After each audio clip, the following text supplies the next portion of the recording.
Okay, this is the Yale 4411C safe deposit lock. I just wanted to make a quick video showing the Rekey function. Yeah. Alright, so first of all, you have your guard key. That clicks. Pull that out. I don't know which of these other two keys actually operate it. It's that one. Both retracted. Now you take the regular pin tumbler key, stick it in the little Yale peanut lock, turn it there.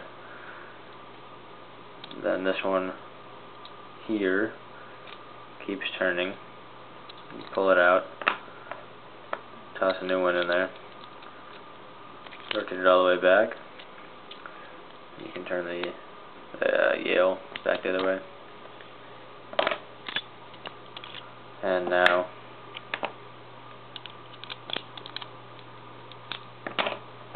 this new key will operate the lock, and the old one